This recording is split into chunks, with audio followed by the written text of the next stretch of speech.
Yabona abangale kwebhodi besuke ngaphandle. Yebo.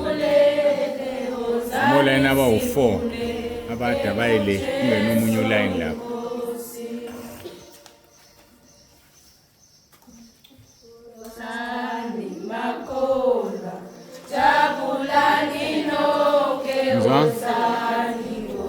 Behlele phansi.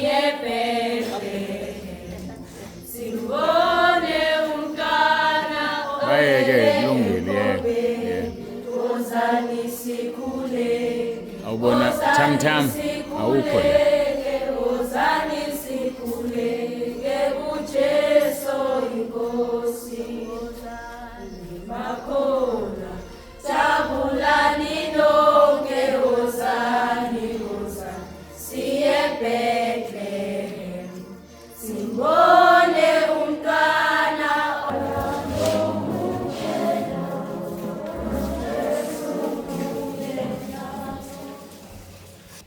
Babehamba bebalisa bebuhlungu enhlizweni ngenxa yokufa kukaJesu. uJesu wavela wabonakala, kwangathi ushaya sengathi uyadlula, kodwa waphinde wabakhumbula. Amazulu awathuli, amazulu awathuli, amazulu awathuli, amazulu awathuli.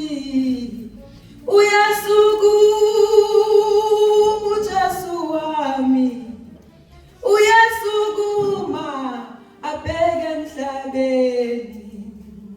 Uyasukuma uJesu wami, uyasukuma abheke emhlabeni.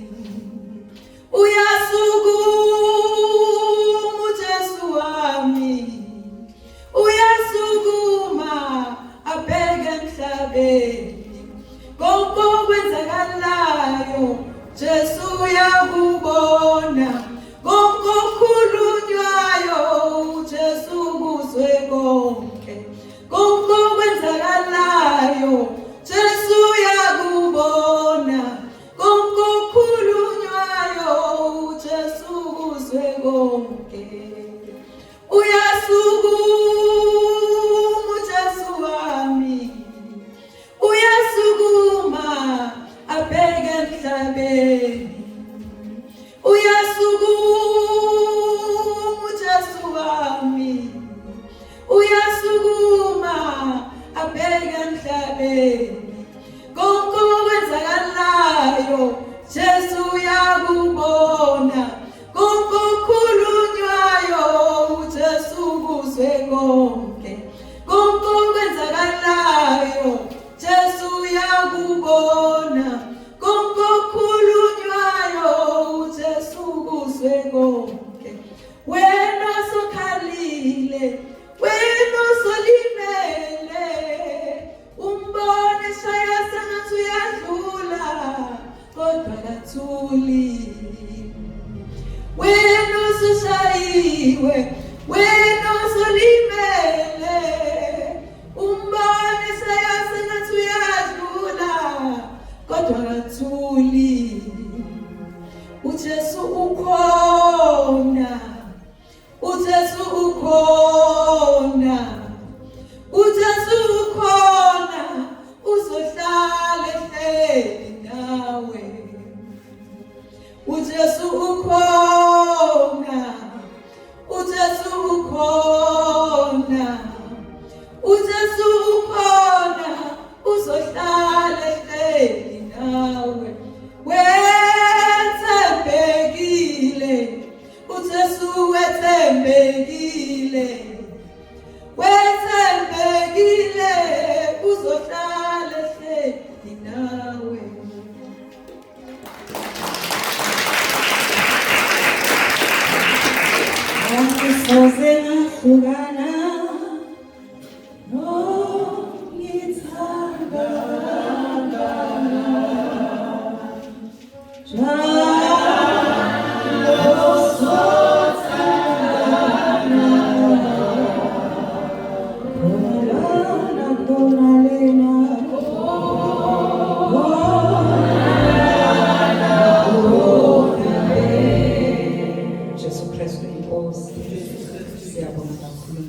ngicela sibamhlophe.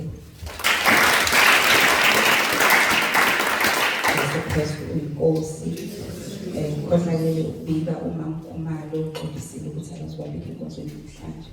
Ngizocela siphakame siye enkonzweni. Umhlaba wami Jesu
emhlabeni kubantu abathokozelwa nguye uJesu Kristu inkosi. uJesu Kristu inkosi. uJesu Kristu inkosi. Siyambonga kakhulu uNkulunkulu ukuthi usigcinile sahlangana namhlanje ukhathalekile ke nokho umuntu kaDeli eKlempo ukungwa inkonzo ezimbili uphinde udrayive sekufanele ngime ngezwe ukuthi ngikhathele kodwa-ke ngiyamthemba uNkulunkulu ngokuFilipi chapter 4 verse 13 uthi nginamandla ukwenza konke ngaye ongiqinisayo. So ngiyamkholwa-ke uzongiqinisa. Angithobeke-ke ngibingelela abefundisikazi, omama befundisi, omama intombi ney'nsizwa, obaba Sunday school, mphathi wohlelo nosishayeli insimbi. Ngibingelela ngesivumo senkosi uJesu asinikeze sona esithi uJesu Kristu inkosi. uJesu Kristu inkosi. uJesu Kristu inkosi. Siyabonga kakhulu-ke ukuthi ngikhona noma ngiphazamisekile nje kancane ukuthi abantu abaningi kangaka makuthiwa sicela abaqala ukufika kusuka umuntu kusenikhathele ukuletha abantu anisafuni senikhathele awu yazi monke lo muntu engaletha umuntu njengoba nebangaka ngithina kuhlalwa lapha ngaleli yasonto uphinde wonke umuntu alethe umuntu ngahlala kumakhapho isheshe ilunga lento ezizama ukuyilungisa ngayo nayibona ukuthi ngasheshe ilunga ivinjwe ivinga navuma ayasidluleke lapho sambonga-ke kakhulu uNkulunkulu ngakho konke sihambe kahle eGlencoe ngijabule kakhulu ukubona abanye benu bekhona ngathokoza kwamnandi umphefumulo wami noma kuhambeka kabuhlungu-ke ukusuka empangeni enkwaleni kodwa-ke kuyabekezeleleka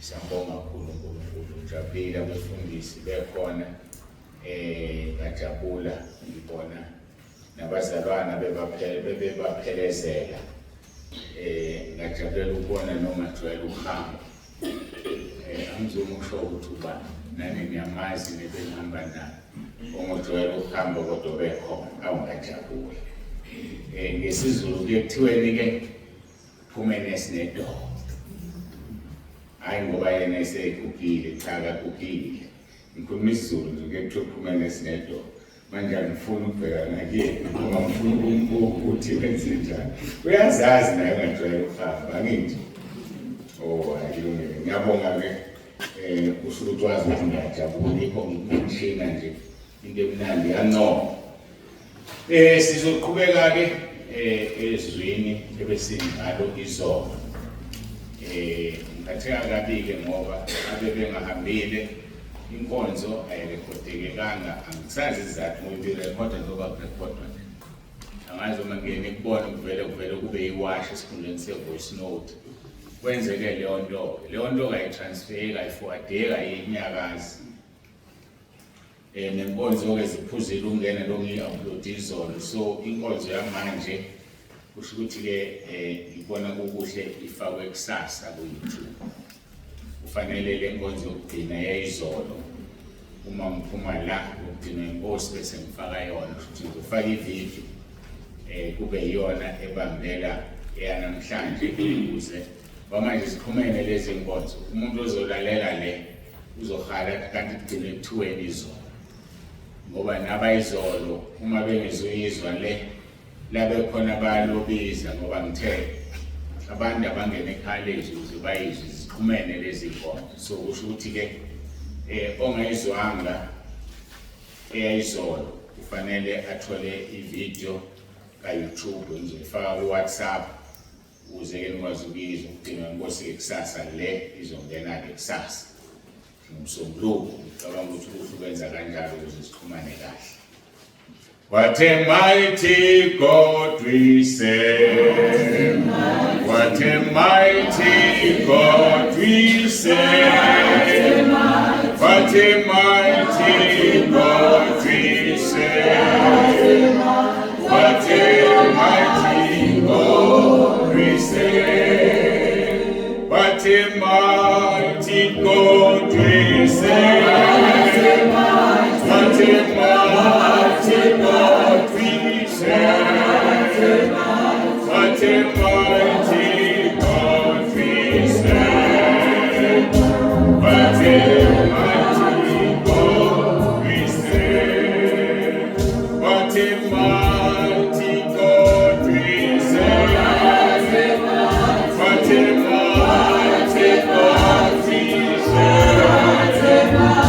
What a mighty God we serve. What a mighty God we serve. Baba, egameni lomfelo wethu uJesu ophilayo, siyazithoba phambi kobuso bakho, siyabonga uNkulunkulu onomusa ukuthi usenzele umusa nathi namhlanje ukuba sivukile salibona usuku lwanamhlanje. Sizileke la Nkosi, asizile kumuntu, asizile ezindongeni, kodwa size kuwe ngoba sifisa ukuzwa izwi lakho ngoba ilona eliphilisayo. Asithandi ufike sesifike kumoya, sithanda uma ubuzo landa ibandla usithole siphila. ngaphandle-ke kwezwi lakho asikwazi ukuphila. Yikho ushilo wathi okholwa njengokusho kombhalo isimo sakhe kogobhoza imfula yamanzi aphilayo. Ngakho-ke ukuze kugobhoze siphilise nabanye sidinga nathi ukuphila ngezwi lakho. Siyabonga-ke Nkosi, siyacela ube kanye nathi kule nkonzo ukuba nami ngihlale ngiyilalele ukhulume usebenzise lo mzimba ukuba sizwe lokhu umoya akukhulumayo phakathi kwethu. Umoya ongcwele indawo yakho siyacela uyithathe, sinikeza wena udumo uJesu Kristu inkosi. Amen.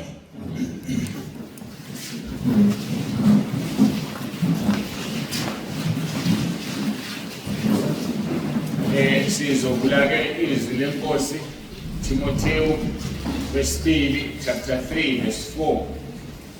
Khona into engiyinakile izolo uma ngi-upload inkonzo, khona indawo la ngibhala khona ithi 1 Timothy. Angazi kwenzeka kanjani. Kodwa-ke kusafuna ngilandeleke ngizama ukulungisa 2 Timothy chapter 3 verse 4. Mhlambe nala ngikhulume kanjalo angazi. Kodwa ngithi sikhavile izolo ukuthi ngiyembhala u-1 kwenye indawo ngibhala u-2. Kodwa-ke 2 Timothy chapter 3 ithini mina ngithi verse 4. Oh. Okay, ngicela ukufunda-ke uverse 1 bese ngiya kuverse 4. Uverse 1 usemqoka sikwazi ukungamfuni. Isihloko sithi abadukisi bezikhathi zokugcina. Kepha yazi lokhu ukuthi ezinsukwini zokugcina kuza kuvela izikhathi ezinzima, ngokuba abantu bazokuba ngabazithandayo nabathanda imali. Sengiphindile ngaqhubeka kulungile.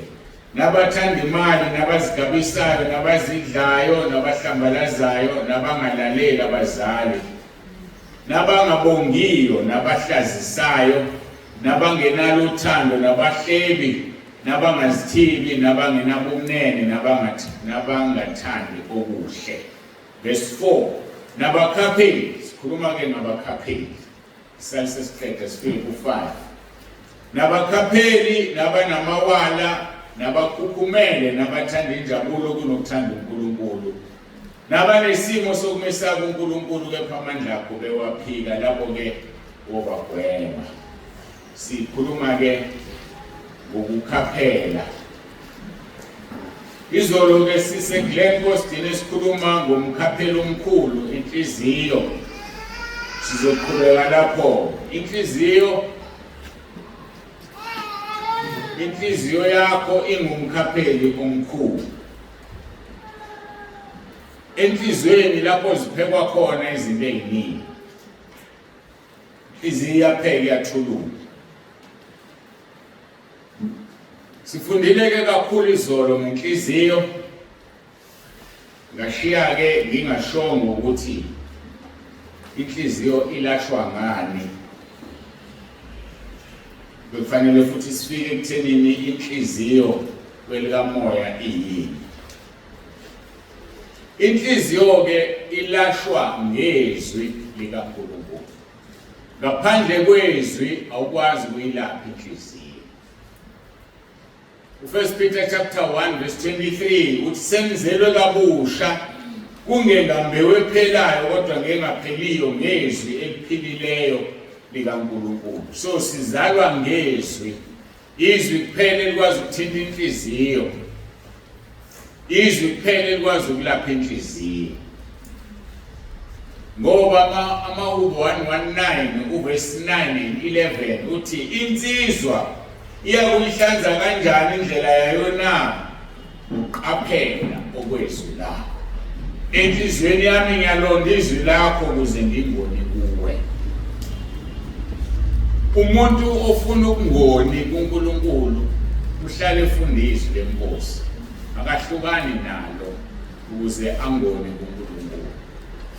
Izwi likaNkulunkulu uhlala ngalo uJesu kithi. Mawufunda uJohn chapter 15 verse 7 uthi uma nihlala kimi nezwi lami lihlala kini noceleni kuthandayo nikwenzele. So izwi limqoka ngendlela emangalisayo. Izwi liwumgogodla. Izwi lilapha inhliziyo engumkhohlisi, inhliziyo engumkhapheli, ilashwa ngezwi likaNkulunkulu. Izwi likaNkulunkulu lihlanza indlela yensizwa njengoba lesho verse 9 noma ku 119. Insizwa yokuyihlanza kanjani indlela yayo na ngokuqaphela okwezwi lakho. Uma uqaphela izwi likaNkulunkulu indlela yakho izohlanzeka. Ngoba izwi likaNkulunkulu lizokutshela lokhu namhlanje, likufundise lokhu namhlanje endleleni yakho uhamba uzihlanza. Iverse 105 waloleli hu lithi izwi lakho liyisibane ezinyaweni zami, izwi lakho liwukhanya endleleni. So izwi likaNkulunkulu lenza ubone indlela yakho bese iyahlanzeka, bese uyalilonda ukuze ungoni kuNkulunkulu. Bantu ke bayona kuNkulunkulu ngoba baqhelelene nezwi likaNkulunkulu. Njengoba sengishilo ngathi izinto ziphekwa zithululwe kuyinhliziyo. uJesu Kristu inkosi. uJesu Kristu inkosi. uJesu Kristu inkosi. Inkosi uJesu ke ikhulumile kakhulu kabanzi ngezinto ezivela ngaphakathi kumuntu zimngcolise. Ngoba okuphuma ngaphakathi okungcolisa umuntu. Uthi uJesu ungena ngomlomo kumngcolisa umuntu. Ngoba kufike kugaywe ngaphakathi ahamba yokulahla ende. Uthi ke uMark chapter 7 verse 20 to 23 uJesu wayesethi okuphumayo kumuntu ilokho kumngcolisayo. Ngokuba ngaphakathi enhlizweni, yabona ke inhliziyo ngaphakathi enhlizweni, ngoba inhliziyo ngumkhapheli. Ngaphakathi enhlizweni abantu kuphuma imicabango emibi, kuphuma ubufebe, kuphuma ukweba nokubulala, verse 2, nokuphinga nokufisa. Ushulanda verse 2 verse 21. Nokuphinga nokufisa nokushinga nenkohliso nokungabi nanhloni neso elibi nokuhlambalaza nokuzidla nobuwula. Athi verse 23 zonke lezo zinto ezimbi zivela ngaphakathi zimngcolise umuntu. Njengoba sifundileke kakhulu izolo ukuthi inhliziyo ingumkhapheli iyakhohlisa, ubani ongayazi. Kusemqoka ukuthi sizibuke lezi zinto ezingcolisa umuntu eziphuma enhlizweni. Lokho kungenza ngibuke ukuthi kusho ukuthi sisahlezi upart 20 lo walenkonzo ethi ubani isikhathi ewashini kaNkulunkulu. Kusho ukuthi ke mawubuka lezi zinto uyabona ukuthi sisahlezi kuleli verse elithi ubani isikhathi. Ngoba uma sizibuka zonke kusazothatha isikhathi. uNkulunkulu esikholela lokho ngoba namhlanje usikholela ekuthenini ake sibuke imicabango emibi. Abantu abaningi bahluleka ukuhlukanisa umcabango nezwi elikhuluma ngomcabango. uSathane uyakhuluma ngomcabango, Moya oNgcwele uyakhuluma ngomcabango, nawe futhi uyakhuluma ngomcabango. Bese kugcina ukuhluleka ukuhlukanisa ukuthi ubani obekhuluma. And imicabango umuntu yamfaka esikhogweni, imizindlo umuntu yamfaka esikhogweni. So it's very important ukuthi sikhulume ngalesi sihloko. uJesu Kristu inkosi. uJesu Kristu inkosi. uJesu Kristu inkosi. Masikhulumeke ngemicabango. Evil thoughts are a natural condition of sinful humanity. From time to time ngekule ngxenye ngizothinta isingisi ngoba isiZulu sihlulekile ukuveza ngokufanele lezi zinto njengeBhayibheli lesingisi. So ke kodwa ngizolokhu ngikuthinta ngenzela ukuthi ke ningathi namhlanje le ndoda yayesibelesela ngesingisi. Kodwa ukuze kuzwakale kufanele sikuzwe, kuyaphoqa ukuthi kufanele siye kusona. Ithi ke evil thoughts are a natural condition of sinful humanity. imicabango emibi yenza umuntu one naturally kuzenzekela ukona umuntu ngenxa yemicabango emibi. Khumbula phela into oyicabangayo iyona lo ikhulumayo. Into oyikhulumayo ugcina usuyenza. Into oyenzayo uyayijwayela. Mawusuyijwayele ujwayela yini habit. Mawusuyijwayele bisiyakha character yakho, isimilo sakho. Once wakhe leso similo sisukaphi emzindlweni emcabangweni. Once waba nesimilo esithize leso similo si destination yakho. Mawuphuma umphefumulo uya la isimilo sakho sakhiwe imicabango sesofika lapha sikusakhona. So kusho ukuthi uma unemicabango emibi uzogcina une-character embi, uzogcina esihogweni. Uma unemicabango emihle uzoba ne-character enhle, ugcine ezulwini. So kusemqoka ukudila nale issue yemicabango ngoba iyona ofanele ukuthi umuntu ayiqaphele kakhulu. Lo sengishilo ukuthi into oyicabangayo uyayenza. Mawusuyenzile bese ijwayela. Mawusuyijwayelile yakhe i-character yakhe isimilo. Mayisisakhile isimilo awusaphumi leso similo sokuyidestination yakho.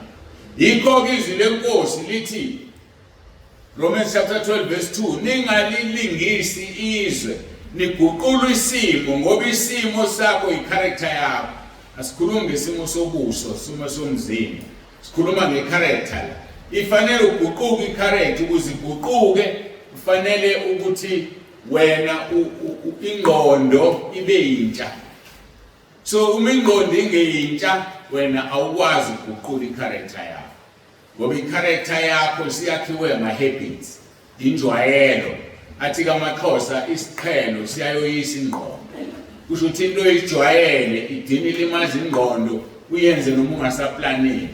Mhlawumbe bazokhumbula abakwaziyo ukudriver.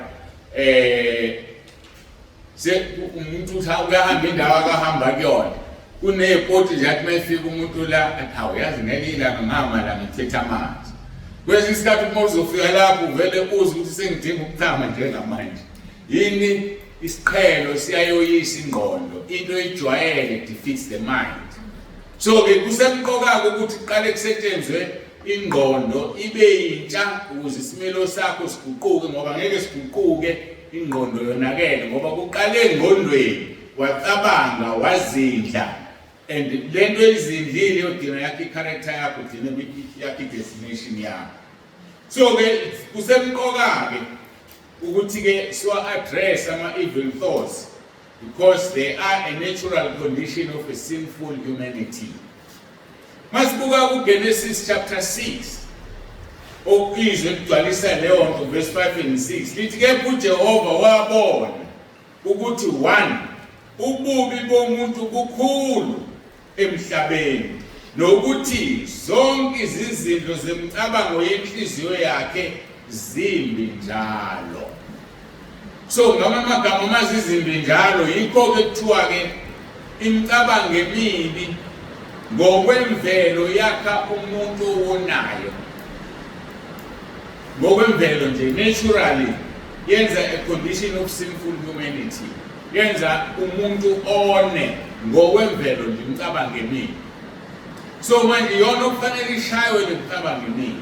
Iyona okufanele ukwazi ukuhlukanisa ukuthi usuwonile noma ukaboni noma usathane obekhuluma ekulinga ngoba kanjani noma inkosi uJesu ngomoya ongcwele bekhuluma nawe kufanele uyilalele leyo nto. Ngake ngayikhuluma la ngelinye ilanga ngingachazi yona kodwa ngichaze ukuthi uma simile la kunamazwi amaningi asuke ekhuluma ufanele uhlukanise. Ngathi ngelinye ilanga kusenalendle encane esayila esasikhonza kuyona laleli izulu kakhulu kunalokho. Malini izulu silimo ungekho engekho shaya insimbi sekufanele ngisukume ngishumayele ngathandaza ngathi Nkosi ngoba sesiyathandaza njengoba sithandazile nje sekuzokuba yizwi. Nkosi misa lemvula le esiphendula yathi ngisucela la cela phambi kwabantu ukuze babone amandla ami. ukukhuluma elinye izwi same time lathi uma ingasanqamuka imvula-ke uzothini. Bafuna ngihlukanise lapho ukuthi ubani uJesu ukhuluma la, ubani uSathane. Ngayenga-ke ngayikhulekelela ukusukuma ngizala ngathi mangifika phambili ngimemeza singezwani ngathi ngicela sithandaze sivale izulu. Saguqa sakhuleka sakuvala ngathi mangithi amen lathula lathi du. Thema sengithi ngiyaqala ngishumayela lapho izwi lathi thandazane ningibonge. Lathele ngizobonga bese kungaqeda ukushumayela bese liyana izulu uzothini.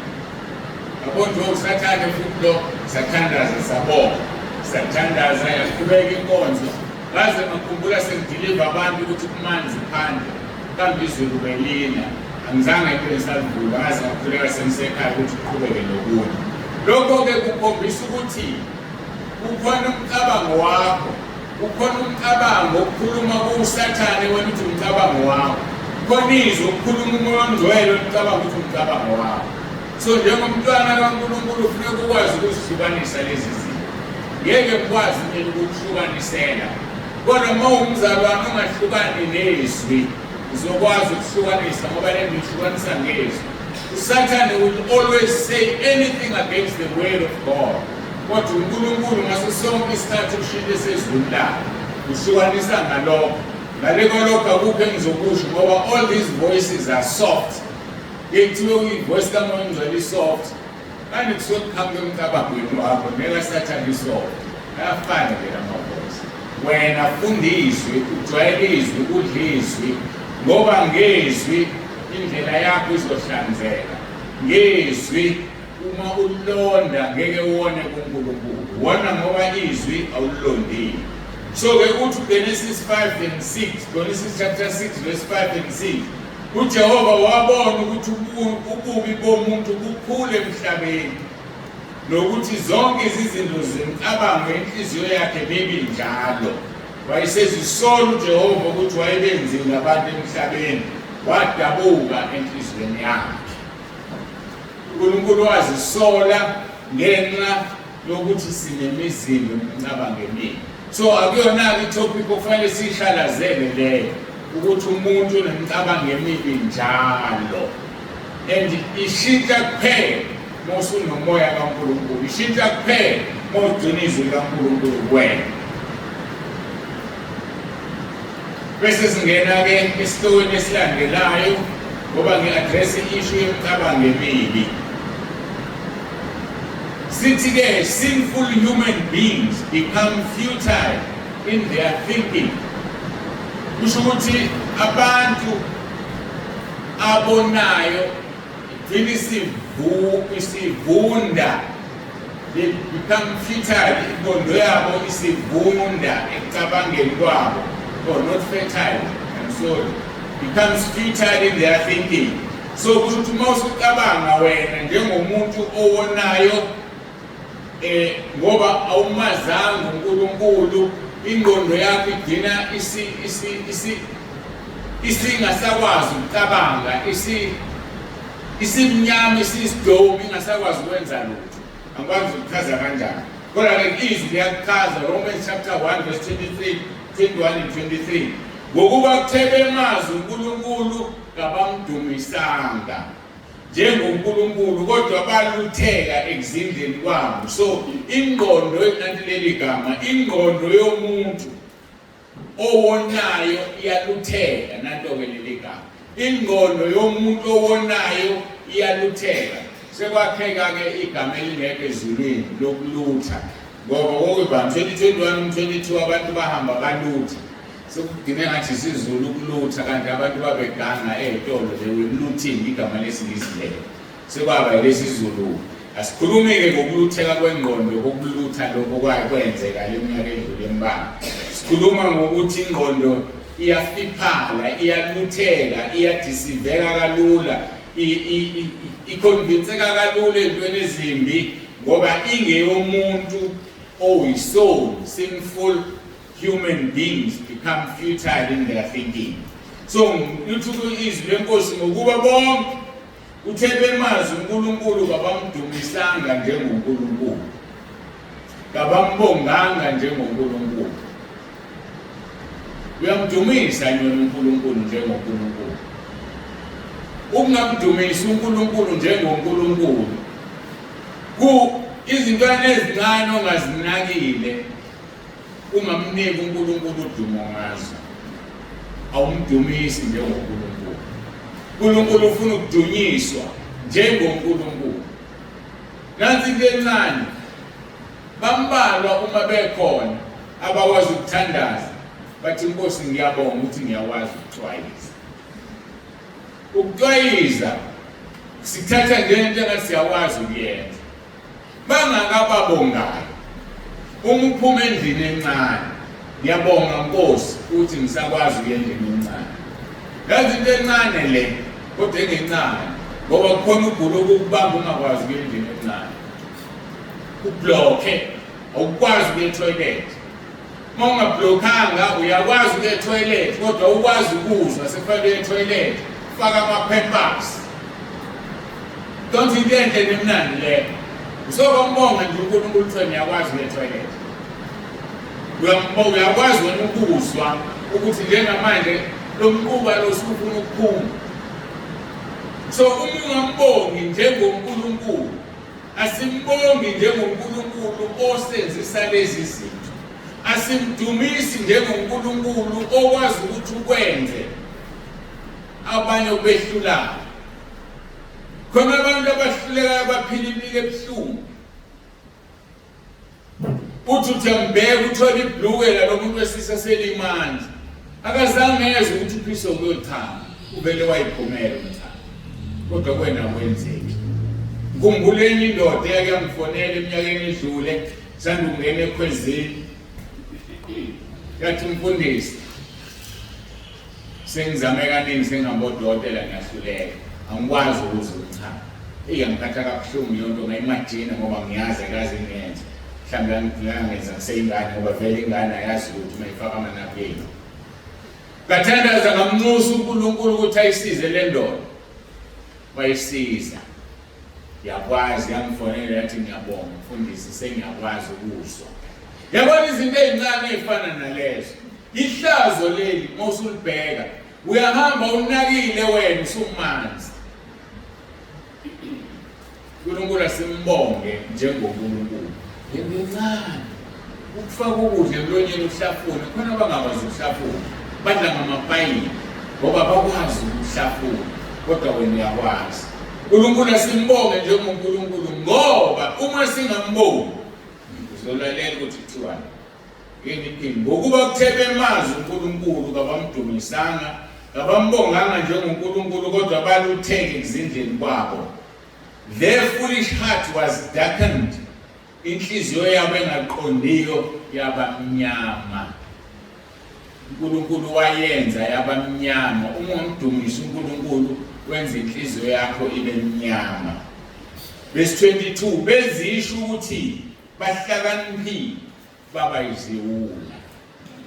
Yabona lento engikhuluma ngayo ithatha iconfidence yakho ilahle kude. Usabe ukuba phakathi kwabantu.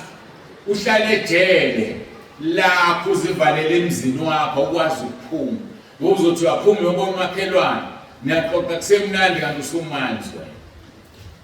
So uzivalele uzibophe uhlale ejele uhlale kwakho. Waziwe izingane zakho nonkosikazi wakho kuphela.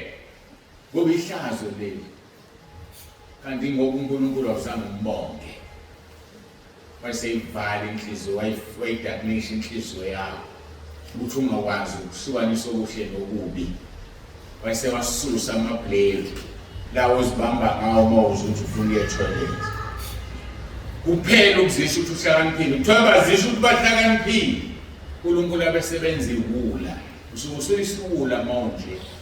Ngoba awuzange usahlakaniphile wabusebenzisa ukuhlakanipha kwakho umbongo uNkulunkulu.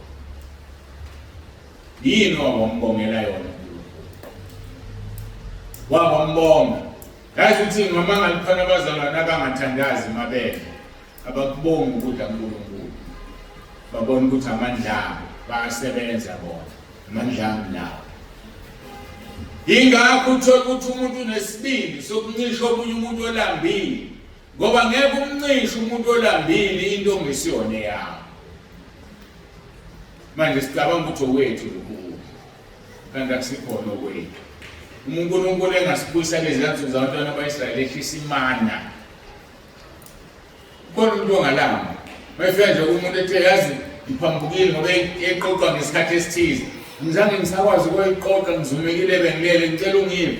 Ngamnika mina ndaba wona uyisebenzelanga le mali. Kanjalo-ke konke sinakho akusikhona okwethu asikusebenzelanga noma kudwa ukuthi ukusebenzela. uNkulunkulu okunikeza amandla ukuthi ukwenze. Mbonge. Mbonge. Ukhulile wafika kule minyaka okuyona mbonge. Fundile esikoleni wane degree wane diploma mbonge. Abanye abanabo. Mhlawumbe abanye abakwazi ukuthola umsebenzi ngoba bambonganga uNkulunkulu. Fundile waqeda wenza yonke into oyenzile but awuzange usho ukuthi ngiyabonga Nkosi. Sekubambe ngomsebenzi ke manje. Too late to. Uyoze udize ukhipha imali ukuyiqala isiqale ngisho nalomsebenzi mawusudizela. Ake sifunde ukubonga uNkulunkulu. Kuyosiza ngelinye ilanga. Athi kuverse 23 nenkazimulo kaNkulunkulu ongabhubhiyo bayiguqula ifane nomfanekiso womuntu obhubhayo. Nomfanekiso wezinyoni nowezilwane ezinezinyawo ezine ezinobuzelayo. Baguqula inkazimulo kaNkulunkulu.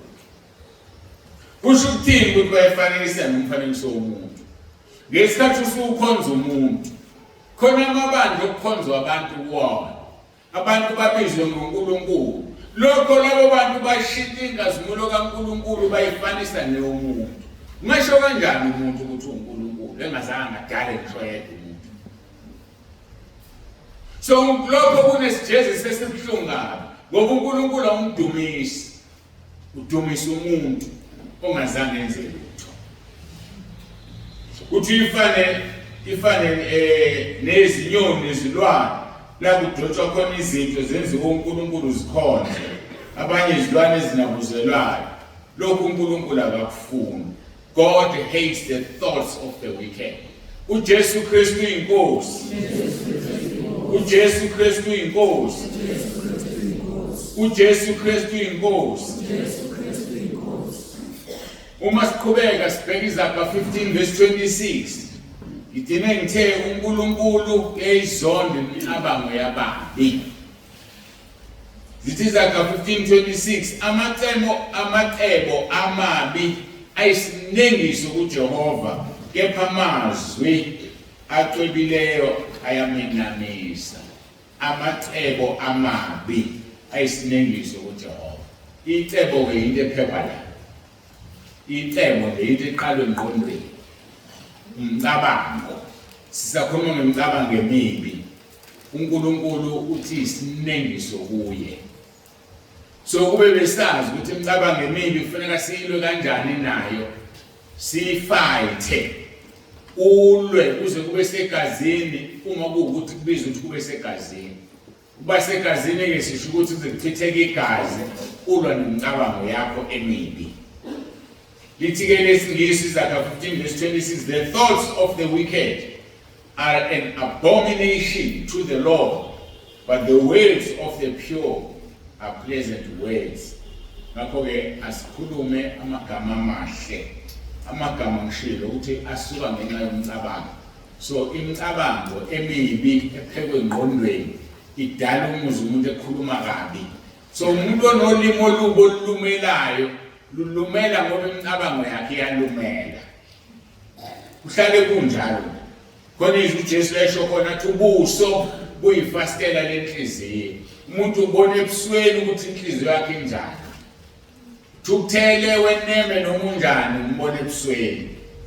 Kodwa kasikho lapho sikhuluma ngomcabango manje. Amacebo amabi ayisinengiso kuJehova. uJesu Kristu inkosi.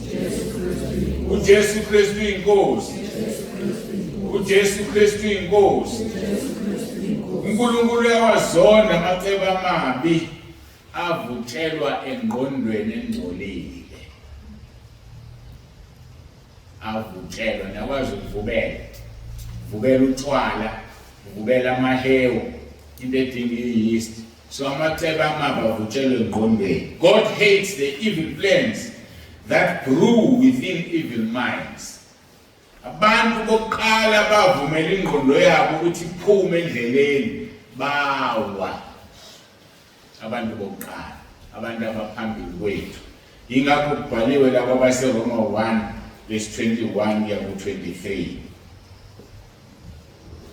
Yilokho kubhaliwe khona esesikushilo ukuthi ngokuba kuthebe amazwi uNkulunkulu kabamdumisanga, kabambonganga njengoNkulunkulu kodwa balutheke enhliziyweni. Ufuna ukuvula lelizwi. Esibona ukuthi yini labalutheka ngayo. Ngoba ngiyakhumbula ukuthi angizange ngibhale la emanothe nami. Kanti it's very important ukwazi ukuthi balutheka kanjani. Mawubheka lapho verse 24 kuchaza ukubalutheka kanjani kwabaseRoma 1. Ngalokho uNkulunkulu wabanikela ezinganukweni zezinhliziyo zabo kukho ukungcola bahlazisane imizimba yabo. uNkulunkulu ungambongi ungamdumisi udedela ingqondo yakho ukuba ingakwazi ukuhlonisa okuhle nokubi, akunikele ezinganukweni zenhliziyo yakho uhlazise umzimba wakho. Lwasibabona nje behamba benqunula ngaphandle bahlazisa imizimba yabo. Lwasibabona bahamba benza amafilimu abizwa ukuthi porn. Ukuhlazisa umzimba wakho lo. Kusenkonzweni yocansi nomuntu uyashuthwa ngapha kufanele ihambe ibukwa abantu. Ngoba uNkulunkulu abamdumisanga bambonganga njengoNkulunkulu. That's the price that they should pay. Yonke into uNkulunkulu yayikhokhela. Lithi-ke lelizwi verse 25 baguqule iqiniso likaNkulunkulu balenza amanga, bahlonipha, bakhonza okudaliweyo kunomdali ongobongekayo ukuze kube phakade. Mawuqala uhlonipha okudaliweyo kunomdali, ukhonza okudaliweyo kunomdali, uNkulunkulu uzoyidedela ingqondo yakhe ihlazise ikwenzise into engcolile amanyala. Verse 26 uyayichaza lento no-27 ibuhlungu. Ngenxa yalokho uNkulunkulu wabanikela ekuhekeni okwihlazo ngokuba besifazane babo baguqula ukwenza kwemvelo kwaba ngokuphambene nemvelo.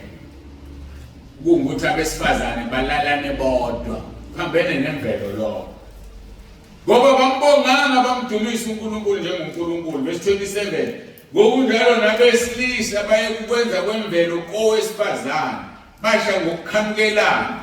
Abesilisa benza okuyichilo kwabesilisa bezitholela umvuzo ofanele ukuduka kwabo. Ngizathe esisodwa abamdumisanga abambonganga njengoNkulunkulu wasenza ingqondo zabo zalutheka. Iprize oyikhokhayo le. Ngakho-ke sikhulumile ngento ezincane. Ake ufunde ukubonga uNkulunkulu. Whether uma uqeda ukwenza umsebenzi etoilet, sho umthandazo omncane umbongo. Noma uyaphuma uyabuya into yokuqala before ubuyele kubantu yoguqa ekamelweni lakho uyambonga uNkulunkulu. Ngoba one day uyohluleka ukuya etoilet. Uzingcolise embhedeni wakho. And imagine mase bezokusiza abantu benyanya kangakanani. And ayikho into ozoyenza ngoba uyakhupha. Kanti kusuka lapha umbonganga umdumisanga njengoNkulunkulu. Kusuka kuleya mcabango emibi si-address i-issue yomcabango. Uyayazi imicabango yakho, uyazazi izinto ezindlayo.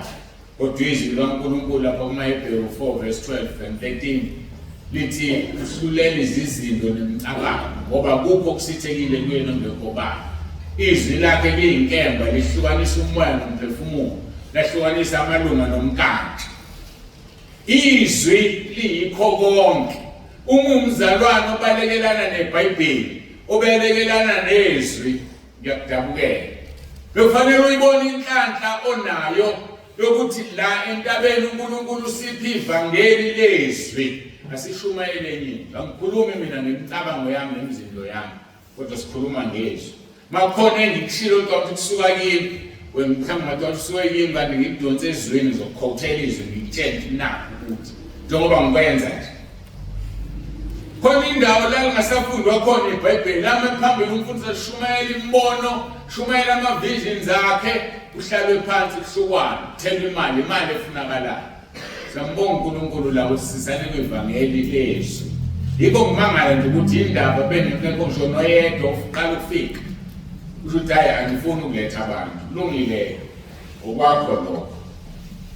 So ke abantu bokuqala ke bavumela ingqondo yabo ukuthi iphume endleleni. Ingakho sineSodoma neGomora lapho kwenziwa khona lokhu ukungcola esikhuluma ngakho abesilisa baya kwabesilisa abesifazane baya kwabesifazane. uNkulunkulu wanisa imvula yomlilo ovuthisa isibabuli lasha iSodoma neGomora laphenduka umlotha.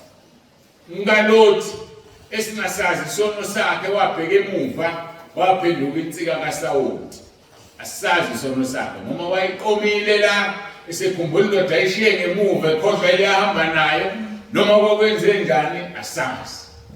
Kodwa okunye sibaze basengababe ngasakwazi ukuhlukanisa ingilosi base befuna ukulala nengilosi ethu ngoNkulunkulu zizokhipha ulothi. Ngoba ingqondo ifiphe ungamdumisi noma mbonga uNkulunkulu njengoNkulunkulu, it darkens the mind. Bese kuba nemicabango emibi. Lokho kwenza abantu uNkulunkulu wabanikela engqondweni yokunganaki ukwenza okungafanele. Nakulezi insuku esesiyakubona asikhohle isikhuluma ngokuthi isikhathini ewashini kaNkulunkulu. Uma ekhuluma ngale uJesu kuMateyu uthi uma nibona amanyala abonwa uDaniel endlini engcwele yazini ukuthi sekuseduze. Sewabona lamanyala agcwele. Maningi endlela emangalisayo. And kunezinto esezicommon ezenzekayo la ngaphandle emhlabeni. Bantu baphelele nje nayo isikhwele sokuthandana. Kulula nje ukuthi umuntu athathe umngane wakhe athasambe sekubani mabe ngamantombazane bolala nale ndoda bonke. Noma le ndoda abemabili intombazane beyodwa. Isikhwele sokuthi angifuni umuntu wami lona siphelile ngoba ingqondo injani ivaliwe ifiphe. Akukho ukungcola okungasekho manje.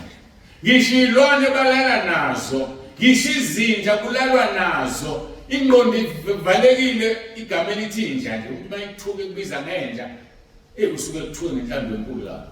Kodwa umuntu ahambe nje olala nenja akaziboni ukuthi useyinja ufana nenja.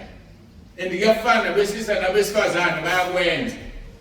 And idemoni lingene enjeni. Inja yenza into engathi yenza kwenye inja yenza umuntu. Siphiwe amandla phezulu kwezilwane. How can you dare uvuma isilwane silale sikulale uthi umuntu uyaphila? Yazi yenyanya le msho ukhuluma ngayo. uJesu Kristu inkosi. uJesu Kristu inkosi. uJesu Kristu inkosi. Abanye ke bakwenza nemicabango abakwenza physical. Mhlambe khona la endlini ngaphakathi bakwenza nemicabango. Bona izinto ezikhwelana lapha kuvuka inyama kumuntu. Ivuswa yini ubona inje isilwane. Ingqondo yakho yehlile usuphansi usele umuntu isilwane. Siqhubeke nalo Romans bheka verse 28. Njengalokho bengakunakanga ukumazi uNkulunkulu wabanikele engqondweni yokunganaki ukwenza okungafanele. Asimfuneni uNkulunkulu simazi. Isizathu la abakunakanga ukumazi uNkulunkulu. And ukumazi uNkulunkulu mawufunda uJohn 17 verse 3, ukumazi uNkulunkulu nendodana yakhe kungukuphila okuphakade. Kunengcebo ukumazi uNkulunkulu, yebo ngeke simazi totally, but leyo ngxenye siyambulelwe yena. It's a blessing because it's an eternal life. Ukumazi uNkulunkulu kuwukuphila okuphakade. Athi verse 29, begcwele konke ukungalungi nokonakala nesangabe nobubi, begcwele umhawu nokubulala nokuphikisana nenkohliso nobuqili nokuhleba, beyizinyembuzi nabazonda uNkulunkulu nezidlova nabazidlayo nabazigabisayo nabaqambi bokubi nabangalaleli abazali nabangenangqondo nabangathembekile, nabangenalo uthando, nabangenasihawu.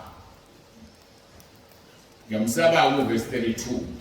Uthi abathi besazi simi isimiso sokulunga sikaNkulunkulu sokuthi abenze okunjalo bafanele ukufa, abenzi lokho kuphela, kodwa babuye bavumelane nabakwenzayo. Isono sabazalwane ukuvumelana nabantu abenza lokhu kungcono. Uvumela umfowenu ngoba akakholwa, ushadile azolala nentombi kwakho. Sivuma izinto ezingcolile ezizokwenzeka la ekhaya. Mhlawumbe umngani wakho unentombi yamazi uganini azolala nayo la kuwe. Ihlazo uvumelane nabantu abenza lezi zinto. Uyasebenza emsebenzini bayantshontsha, uyabona kuyantshontsha, uvumelane nakho uthule. Lithi izwi leNkosi kwabaseFesu idaluleni imisebenzi yobumnyama. Ngoba mawungayidaluli nawe untshontshile njengaye, ngoba umbonile ntshontsha. Angazi ngoba ngisaba abantu, saba ukuthi bazokubulala, saba ukuthi bazokuzona. Yini ukuzonda umuntu kunokuya esihogweni? Umethi uNkulunkulu wena uvumelana nabakwenzayo. Akukhanya ukukhanya kwethu phambi kwabantu. Kusho njalo uJesu ukuze babone ukukhanya kwethu badumisa uNkulunkulu. Abantu emhlabeni abamdumisa uNkulunkulu ngoba thina sifuna ukukhanya. Gazi lalabo abantu uzokuzwa kuthina njengabazalwane. Masikhanyeni phambi kwabantu. Uthi uJesu singukukhanya kwezwe, izwe lisebumnyameni. Benza amanyala nokungcola ngoba balela bazi basebumnyameni. Thina siyakhanyisa usuku nosuku ekhaya lezwe nasentabeni. Yini oyenzayo? Okubuhlungu ngelilanga ngisho esihogweni ushela izono zabantu ungazange uzenze wena, ngoba bone phambi kwakho wavala umlomo owuhlaba inhlamba. Bona abantu benza yonke into abayenzile phambi kwakho, wesi wazobanika i-accommodation yokwenza leyo nto. Thike uverse 32 abathi besazi isimiso sokulunga sikaNkulunkulu sokuthi abenze okunjalo bafanele ukufa, abenzi lokho kuphela, kodwa babuye bavumelane nabakwenzayo. uJesu Kristu inkosi. uJesu Kristu inkosi. Lezi zinhlobo-ke zabantu uma zikhona ebandleni baqaphele labo bantu, babange ukwahlukana. Baqaphele labo bantu. Khona amabandla namhlanje aholwa befundisa abageyi balala nabafana. Khona amabandla namhlanje aholwa besifazana abangama-lesbian balala ne-worship team. Wesike yikho ngakubali ukuthi kuthola umfundisi uqonye worship team. Sengikhuluma ngobulili obufanayo-ke manje. South Africa iphasisile, umthetho ophasile, kulungile konke. Angazi ukuthi usithatha apha isibindi sokuvotela inhlangano ephasisa lezi zinto. Khona abantu abazosho esihogweni bashiswe ukuthi bavotela inhlangano ephasisa izinto eziphambene nezwi kaNkulunkulu. Anginandaba ngiyakhuluma, ngiyazi ngizosakazela endaweni yonke, bangangibopha, and if they want they can kill me, but ngizokhuluma iqiniso.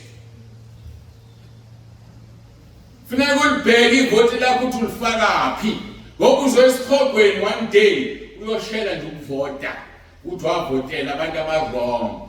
Awusidlanga impela isono uphila impilo engcwele, but kwelikamoya uvumelene nohoshulwa kwezisu. Kwelikamoya uvumele ukuganana kwabantu abobulili obufanayo. Ebandleni kasibafunda labo bantu. EkaJuda chapter 1 verse 18 and 19 lithi abasho ukuthi ngesikhathi sokugcina kuyakuba khona abahleka usuku behamba ngezinkanuko zabo zokungamesaba uNkulunkulu. Yilabo abaveza ukwahlukana bengabenyama bengenamoya. So uma bekhona ebandleni asibafuna bathatha impahla zabo bahamba. Abantu abahlele ukudumisa uNkulunkulu ngoba vele kugcina seyivaleka ingqondo, benza lokhu kungcola, kungcoliswe ibandla, kungcoliswe umsebenzi kaNkulunkulu. and ukhona umvuzo walokho. Uyawazi uDavid athi uNkulunkulu ngenxa yokuthi uveze ithuba lokuthi izinto zami zingihlambalaze. So mawenza leyo nto noma uyenza nomuntu osebandleni noma ongaphandle uveze ithuba lokuthi izitha zikaNkulunkulu zingihlambalaze. One day you will pay. Asikhuleke.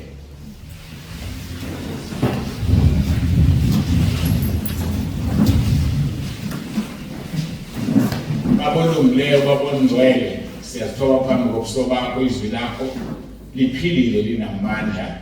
Izwi lakho lihlaba lahlukanise inkantsha namalunga. Izwi lakho lihlaba lahlukanise umoya nomphefumulo. Izwi lakho Nkosi liveza konke obala ngoba kukho esiyozilandulela ngakho esinakwahlulela ngakho. Siyabonga Nkosi sukhulumile phakathi kwethu. Siyacela uNkulunkulu wethu nomusa usipha amandla usenzele umusa. Siyawudinga umusa wakho ukuba sihambe ngobungcwele. Uma wakufuna ubungcwele kuAbraham baba bakholwayo nathina yakufuna lobo bungcwele. Sisizeke Nkosi sizihlambulule ushilo ku1 John chapter 3 verse 3. Wathi bonke abanalelo themba bazihlambulula kuwe Nkosi ngoba wena uhlambulukile. Sisize Nkosi sisondela kuwena. Sisize uNkulunkulu wami siyazilahla enyaweni zakho. Khomba amabala qhubeka. Sibonga ukuthi awukakabuyi. Siyabonga ukuthi awubuyanga ngoSeptember. Ngoba usasinika ithuba lokuphenduka. Usasinika ithuba lokuzihlola nebe singakakuboni ukuthi sikubone ngoba ukuba ubuyile angazi bangaki ukuzobathola. Siyabonga uNkulunkulu wethu sisizeke silisebenzise leli thuba. Sisebenzise le second chance ukuba samukelwe ekhaya ezulwini ngenxa yobungcwele esizobe sesiyikho emva kwenkonzo sinikeza zona. Busisake ilona loyo ofikile kungabikho ozoyisola ngokuthi ufikile. Siyabonga Nkosi ngezwe okukhulumile. Siyazi ukuthi namhlanje ukhulume ngamazwi aqinile nashisayo. Siyazi ukuthi abanye bazodikila abahambe mabengadalelwanga izulu bangasiphazamisi thina esifuna ukuyezulwini. Bese uyabagcina labo benhliziyo yakho. Labo Nkosi obaziyo ukuthi bazokwenza intando yakho njengoba washo ngoDavide. Wathi ngimtholile wenhliziyo yami endlini kaJese. Siyabonga nathi Nkosi ukuthi singabakhethiwe. Siyababongela bonke abasekhaya lezwi bakhethiwe. Siyababongela bonke abasentabeni emagatsheni ahlukene bakhethiwe. Sekumuntu ukuthi akhuthalele ukwenza ukubizwa nokukhethwa kwakhe kube isibusiso athine ekhaya ezulwini. Siyabonga ke uNkulunkulu wethu nomusa udumo lonke silinikeza wena. uJesu Kristu inkosi. uJesu Kristu inkosi.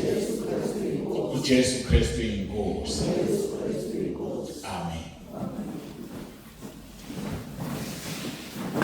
Phela ningikulela nengubo sinikiwe nengubo sinikiwe. Nengubo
Ngiyacabanga ukuthi ngokukhulu ukuzithoba ngicabanga ukuthi kune-announcement okufanele yenziwe ngoba ngathi kuney'nkonzo ngizocela umamphostoli ezosenzela i-announcement.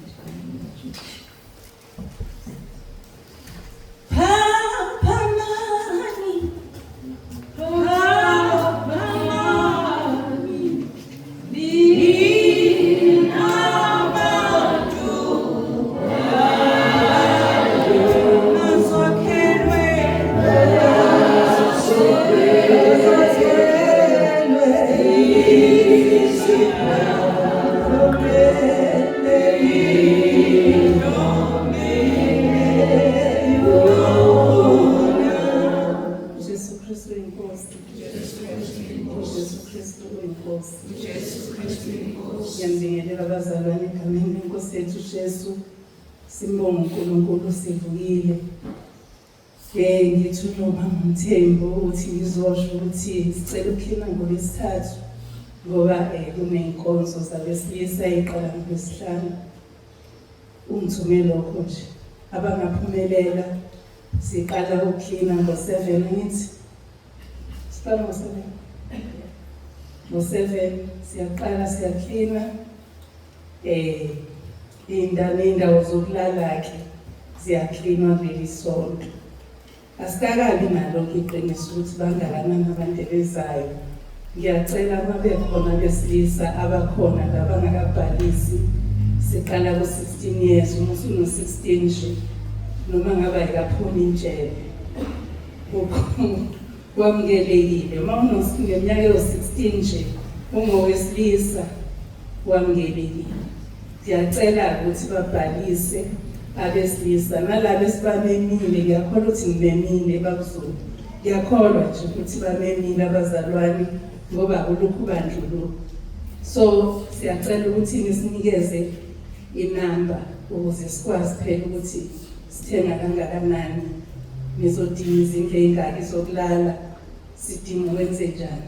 Bese-ke okwesithathu ngiyacela kwabangaphumelela uzolekelela mase kuphakwa sekugezwa izitsha ngoba phela inkonzo yabesilisa. Ngiyacela babe khona abesifazane abazosisiza uma ungaphumelela. Siyabonga kakhulu Jesu Kristu inkosi. Jesu Kristu inkosi.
Inkosi, ngiyakholwa enhlizweni yami ukuthi uNkulunkulu wakuvusa Nkosi Jesu kwabafileyo. Ngiyakhuleka egameni lakho Nkosi Jesu ukuba umsindisi. Usathana ngimfuni, amadimoni angwafuni. Ngiyacela Nkosi Jesu uphathe impilo yami, ungisindise, ungithethelele izono zami, ungilondoloze Nkosi Jesu, uzungivuse ngosuku lokugcina. Ngiyabonga egameni lakho Nkosi Jesu. Amen. Sengizokhulekela shilo Nkosi ukuthi ufuna ukuvunywa phambi kwabantu ukuthi ungabi namahloni nomuntu. Ngiyacela ke uNkulunkulu wami unomusa umamukele, umenzele umusa. Ngegama lika Jesu ophilayo ngiyala yonke imimoya ekuyena ehlezi ngenxa yokona kwakhe iphuma ihambe manje. Ngithi phezu kwalomzimba uJesu Kristu inkosi. Phezu kwalomzimba uJesu Kristu inkosi. Sathane phuma uhambe. Awunasabelo phezu kwalomzimba uhambe esikhokweni. Madimoni amadevil shippers konke kuyathutha manje ibanaye uNkulunkulu wami umvikele umgcine egameni lika Jesu Kristu inkosi yethu ephilayo. uJesu Kristu inkosi. uJesu Kristu inkosi. uJesu Kristu inkosi. Amen. Siyabonga uNkulunkulu wethu, abantwana bakho Nkosi banikelile ngalokho Nkosi ebebenakho. uNkulunkulu nomusa siyabonga ukuthi Nkosi ukunikela kwabo Nkosi aqalanga Nkosi ukuthi bekhiphe, kepha Nkosi banikele ngabuqobo bashiya zonke izinto ebebengazenza emakhaya beza kule ndawo. Siyabonga uNkulunkulu wethu, siyacela uNkulunkulu nomusa ukuba Nkosi babusise ngamunye uNkulunkulu wami ukuthi bonke abakucelayo egameni lakho wena Nkosi ubenzele khona. Siyabonga Baba lensindiso yethu, siyabonga nangalesi sikhathi Nkosi Jesu, sibonga nenkonzo Nkosi osiphe yona uNkulunkulu wethu kulolu suku namhlanje. Siyabonga moya ongcwele ukuthi Nkosi ukhulume kahle uNkulunkulu wethu kungaqalike namhlanje. Nkosi Jesu nayizolo Nkosi ukhulumile uNkulunkulu wethu ukuthi yini Nkosi yokumele thina siyenze. Uze wathi Nkosi inhliziyo iyona engumdukisi thina, iyona esikhaphelayo. uNkulunkulu wethu siyabonga ukuthi yasicacisela ngakho konke Nkosi ofuna sikwazi. Siyabonga Dwana lensindiso yethu ukuthi yamsebenzisa umntwana wakho uNkulunkulu wethu wamkhetha wamthuma Nkosi ukuba akhulume izindaba Nkosi zasezulwini. Siyabonga moya ongcwele, siyacela namanje ngegama likaJesu ukuba Nkosi uqinise umphamandla kukho konke. Siyacela ngegama likaJesu ophilayo, siyabonga nathi moya ongcwele ukuthi Nkosi usikhethile ukuba Nkosi silalele sizwe lokhu wena ofuna Nkosi ukuba sikuzwe. Esicelayo Nkosi ukuba senze njengalokhu Nkosi usiyala. Siyacela ngegama likaJesu ophilayo, yiba nathi moya ongcwele sisazophuma siphindele emakhaya silondoloze Nkosi ezindleleni zonke.